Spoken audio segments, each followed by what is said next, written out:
महाभारत का युद्ध शुरू होने से पहले से ही श्री कृष्ण ये बात जानते थे कि कर्ण के पास जब तक दिव्यास्त्र है पांडव कौरवों को हरा नहीं सकते और दिव्यास्त्र के रहते अर्जुन भी कर्ण का सामना नहीं कर पाएगा। इसलिए श्री कृष्ण महाभारत युद्ध में भीम के विशालकाय पुत्र घटोत्कच को ले आए। घटोत्कच के युद्ध में आते ही कौरव सेना में हाहाकार मच गया। कोई भी योद्धा घटोत्कच का सामना नहीं कर पा रहा था। तब दुर्योधन के कहने पर कर्ण ने इंद्र के दिव्यास्त्र का प्रयोग किया और घटोत्कच को मार दिया। इस प्रकार श्री कृष्ण ने कर्ण के दिव्यास्त्र का प्रयोग करवा दिया और अर्जुन को बचा लिया। अर्जुन को देवराज इंद्र की संतान माना जाता है, जिससे इंद्रदेव को महाभारत के युद्ध से पहले यह डर था कि जब तक कर्ण के पास कवच और कुंडल है अर्जुन कर्ण से जीत नहीं पाएगा।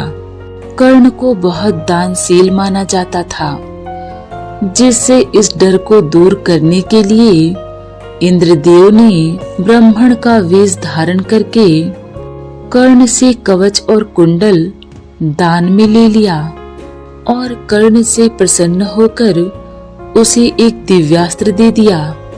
दिव्यास्त्र को देते समय इंद्रदेव ने कर्ण से कहा कि इस दिव्यास्त्र का प्रयोग सिर्फ एक बार ही किया जा सकता है। कर्ण ने उस दिव्यास्त्र को यह सोचकर संभाल कर रख लिया कि इससे वो युद्ध में अर्जुन का वध करेगा।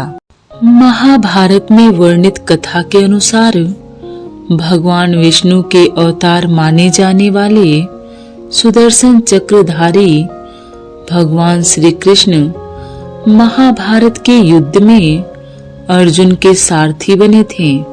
भगवान श्री कृष्ण ने खुद अर्जुन का सारथी बनना स्वीकार किया, किंतु जब यह बात अर्जुन को पता चली तो उसे आश्चर्य के साथ साथ ग्लानि भी हुई थी। अर्जुन मन ही मन सोचने लगे, युद्ध में श्री कृष्ण अगर मेरे सारथी होंगे तो मैं कैसे स्वयं नारायण को आदेश दे पाऊंगा। यही सोचकर अर्जुन ने श्री कृष्ण से कहा, हे प्रभु, हम पांचों भाइयों के लिए आपका आशीर्वाद ही काफी है, फिर आप मेरा सारथी क्यों बनना चाहते हैं। अर्जुन की बात सुनकर भगवान श्री कृष्ण मुस्कुराने लगे और बोले, हे पार्थ, समय आने पर इस बात का पता तुम्हें खुद चल जाएगा। जब महाभारत युद्ध होना निश्चित हो गया तब कौरव और पांडव दोनों अपने मित्रों संबंधियों को अपने पक्ष में लाने लग गए। इसी कड़ी में पांडवों की ओर से अर्जुन और कौरवों की तरफ से दुर्योधन श्री कृष्ण के पास पहुँचे। तब भगवान श्री कृष्ण ने दोनों से कहा, आप दोनों मेरे संबंधी हो, इसलिए मैं दोनों को कुछ न कुछ अवश्य दूंगा। एक तरफ मेरी पूरी नारायणी सेना होगी और दूसरी तरफ मैं निहत्था अकेला। मैं इस युद्ध में अस्त्र नहीं उठाऊंगा। यह सुनकर अर्जुन ने भगवान श्री कृष्ण को चुना और दुर्योधन नारायणी सेना को पाकर खुश हो गया।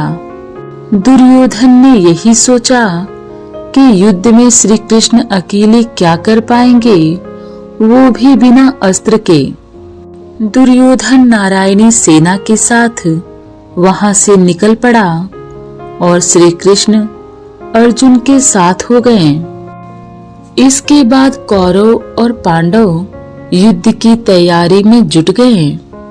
युद्ध शुरू होने से पहले श्री कृष्ण की आज्ञा से अर्जुन ने पहले देवी दुर्गा से आशीर्वाद लिया, फिर महावीर हनुमान को अपने रथ के ध्वज पर विराजमान होने की विनती की।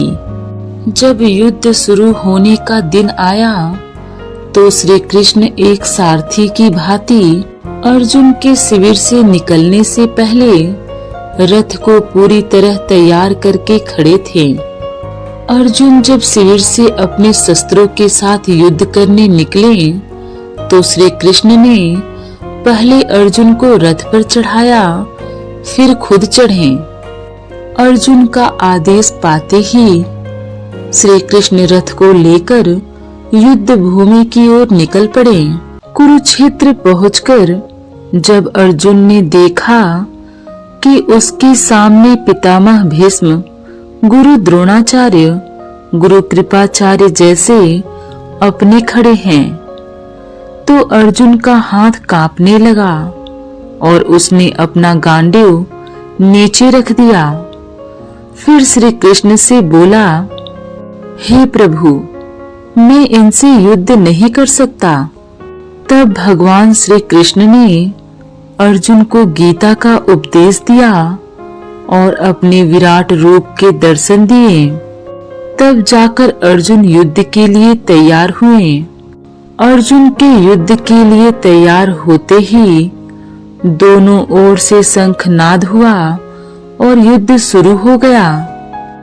सूर्यास्त होते ही जब युद्ध विराम हुआ तो श्री कृष्ण अर्जुन को लेकर रथ हाँकते हुए शिविर की ओर निकल पड़े। शिविर पहुंचकर श्री कृष्ण पहले खुद रथ से नीचे उतरे, फिर अर्जुन को रथ से नीचे उतारा। इसी तरह रोज सूर्योदय होते ही श्री कृष्ण रथ को युद्ध के लिए तैयार कर शिविर के प्रवेश द्वार पर अर्जुन की प्रतीक्षा करते थे। अर्जुन के आते ही अर्जुन को रथ में चढ़ाते, फिर खुद चढ़ते और कुरुक्षेत्र की ओर निकल पड़ते। महाभारत युद्ध के 11वें दिन जब कर्ण कुरुक्षेत्र में युद्ध करने के लिए आया तो उसका सामना अर्जुन से हुआ। एक ओर अर्जुन का बाण जब कर्ण के रथ पर लगता तो वह रथ समेत सैकड़ों हाथ पीछे चला जाता। वहीं कर्ण के बाण के प्रहार से अर्जुन का रथ मात्र 5 हाथ ही पीछे जाता। यह देखकर हर बार अर्जुन के सारथी श्री कृष्ण उसकी प्रशंसा करते। श्री कृष्ण के मुख से बार बार कर्ण की प्रशंसा सुनकर अर्जुन को क्रोध आ गया और उसने कृष्ण से पूछा, हे प्रभु, आप मेरी प्रशंसा करने के बजाय कर्ण की प्रशंसा क्यों कर रही हैं? तब श्री कृष्ण ने अर्जुन से कहा, हे पार्थ, तुम्हारे रथ पर महावीर हनुमान और स्वयं मैं विराजमान हूँ, फिर भी कर्ण के बाणों के प्रहार से यह रथ पीछे चला जाता है, इसलिए मैं कर्ण की प्रशंसा करता हूँ। कर्ण प्रशंसा करने योग्य है। इसी तरह युद्ध चलता रहा। युद्ध के 18वें दिन सूर्यास्त होने पर भगवान श्री कृष्ण सदा की तरह रथ से अर्जुन से पहले नहीं उतरे। उन्होंने अर्जुन से पहले रथ से उतरने को कहा। यह सुनकर पहले तो अर्जुन को आश्चर्य हुआ, क्योंकि युद्ध के बाद सदा श्री कृष्ण खुद पहले रथ से उतरते थे, फिर अर्जुन को उतारते थे। किंतु श्री कृष्ण के आदेशानुसार अर्जुन पहले रथ से नीचे उतर आए। फिर श्री कृष्ण नीचे उतरे और अर्जुन को रथ से दूर ले गए। दोनों के थोड़े दूर जाने पर रथ में आग लग गई और वह जलकर भस्म हो गया। जब अर्जुन ने रथ को भस्म होते हुए देखा तो यह देखकर अर्जुन को आश्चर्य हुआ कि अनेक महारथियों का अंत करने वाला यह रथ आज पल भर में कैसे नष्ट हो गया। अर्जुन ने श्री कृष्ण से इसका कारण पूछा। तब श्री कृष्ण ने कहा, हे अर्जुन, यह रथ तो बहुत पहले ही नष्ट हो चुका था। इस रथ की आयु तभी समाप्त हो गई थी जब पितामह भीष्म ने इस पर अपने दिव्यास्त्रों का प्रहार किया था।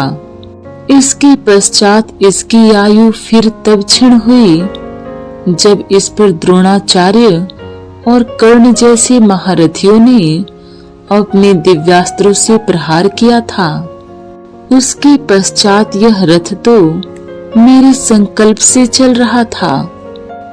तब अर्जुन को इस बात का ज्ञात हुआ कि युद्ध के शुरू होने से पहले क्यों वासुदेव खुद आगे बढ़कर उनके सारथी बने थे।